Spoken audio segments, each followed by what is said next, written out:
আসসালামু আলাইকুম everyone, Helena সরকার recipe থেকে আজ আপনাদের দেখাচ্ছি জালি কাবাব। আমাদের বছরে একটা কোরবানির ঈদ আসে, সেই কোরবানির গোশত দিয়ে যদি আমরা একটু কাবাব না খাই এটা তো মনই ভরে না। আমি আমার পেজে আছে, তো আমার এটা রিকোয়েস্ট ছিল, তাই আপনাদের দেখাচ্ছি জালি কাবাব। কারণ আমাদের খুবই খুবই খুবই লোভনীয় একটা খাবার, মানে পরাণ জুড়ে যায়, যা কোরবানির মাংস দিয়ে করা হয়।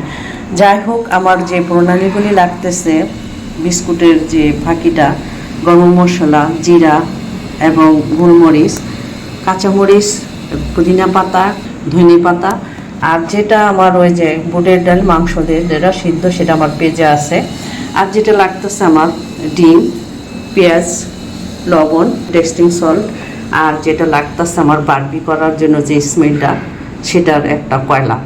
এবং আমার পেজে একটু ফলো দিবেন অবশ্যই। আমার ভাই বোনরা, প্রবাসী ভাই বোনরা অবশ্যই আপনারা দেখতে থাকুন। এখন এক এক করে যে জিনিসগুলো আমি দিব, কাঁচামরিচ, ব্রেড গাম, যেটা এক এক করে সব দিব। যেটা আমার মশলা, যে পুদিনা পাতা, স্বাদ মতন যেটা আমার লবণ, টেস্টিং সল্ট একটু করে আমি সব এই ডিম দিয়ে আমি মানে ময়াম করব এবং কাবাব বানাবো। দেখতে থাক। আমি সব দিয়ে আমি ময়াম করেছি, আর একটু আমি মরিচের ফাঁকি দেব একটু স্পাইসির জন্য। যে যেরকম, অনেকে হালকাই খায়, একটু স্পাইসির জন্য আমি একটু মরিচ দিলাম, মানে যেটা ঝাল মরিচ। মরিচটার জন্য একটু হয়তো ঝাল না খেলে হাজব্যান্ড একটু করে যে মজা লাগে না।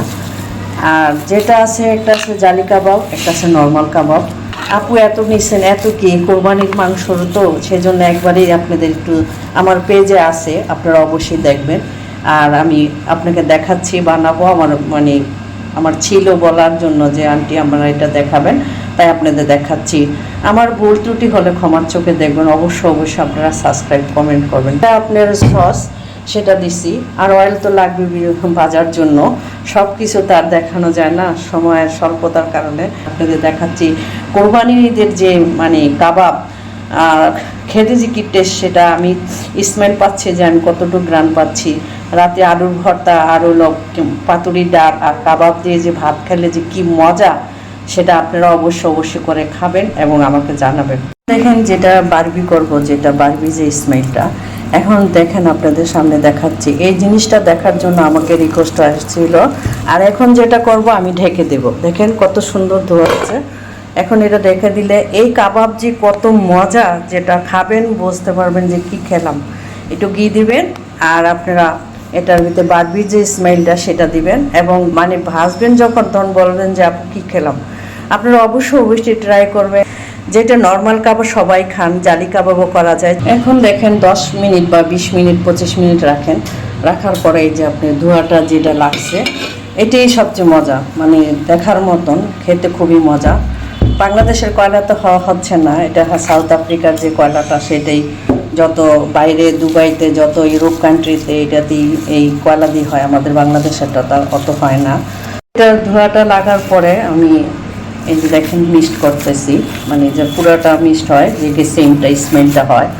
এক এক করে বানাবো। তো পোলাওতে সেটা আলাদা, কিন্তু আপনারা যদি ঘন ডাল, আলুর ভর্তা, রাত্রে যেটা এই কাবাবটা, যেটা কোরবানির মাংসর যে একটা স্মাইল, আর কোনো মাংসতে সেটা হয় না।